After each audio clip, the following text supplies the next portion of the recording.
Libo-libong magsasaka at mangingisda na apektado ng bagyong Christine at Leon sa Oriental Mindoro ang nahatiran ng tulong ng pamahalaan sa pangunguna ni Pangulong Ferdinand R. Marcos Jr. Ang detalye sa Balitang Pambansa ni Kenneth Pasyente ng PTV Manila. Live. Kenneth. Joshua, tuloy ang pagbaba ng pamahalaan, partikular ni Pangulong Ferdinand R. Marcos Jr. sa mga komunidad para magpaabot ng tulong sa mga sinalanta ng bagyo.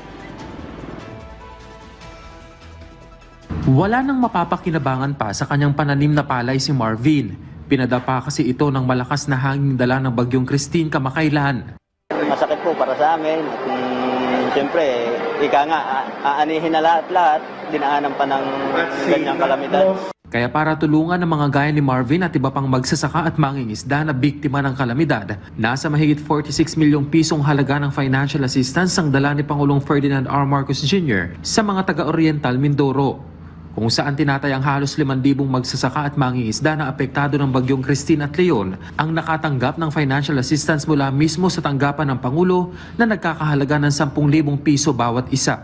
Mula sa tanggapan ng Pangulo, magbabahagi kami ng tulong pinansyal sa na nakakahalagang 10,000 piso sa halos 5,000 benepisyaryo.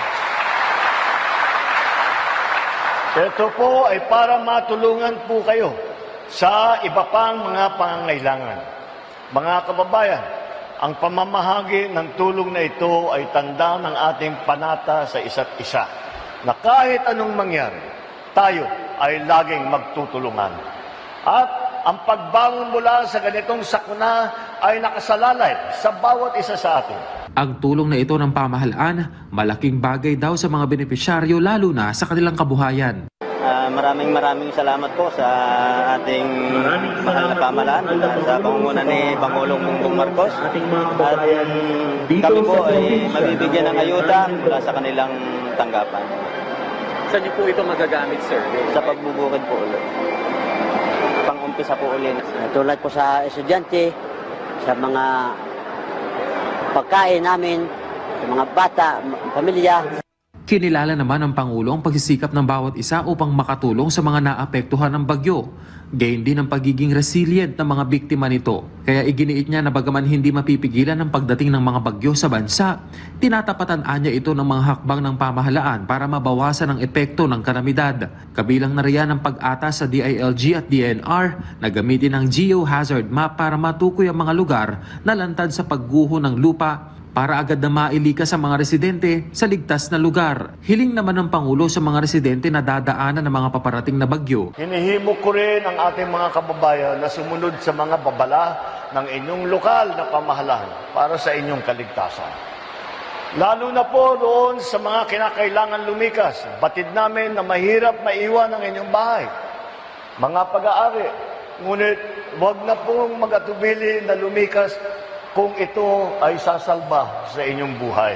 Pinatitiyak din niya sa DPWH, DOTR, DOST at DTI na pag-aralan at suriing mabuti ang mga kalsada, tulay at iba pang istruktura nang matiyak na dekalidad, ligtas at handa ang mga ito sa pagbabago ng panahon.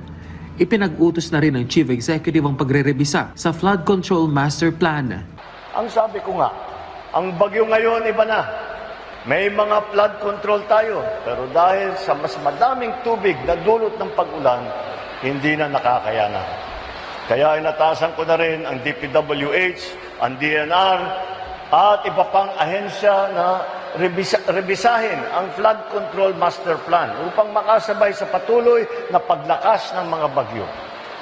Sabay-sabay tayo na lumaban at magsumikap para mas maayos ang ating kinabukasan. Bukod sa tulong na mula sa Office of the President, nagbigay din ng indemnity checks ang Philippine Crop Insurance Corporation na nagkakahalaga ng mahigit 683,000 pesos. Batay sa ulat ng DA, tinatayang nasa 328 million pesos ang pinagsamang halaga ng pinsalang iniwan ng bagyong Christine at Leon sa probinsya ng Oriental Mindoro.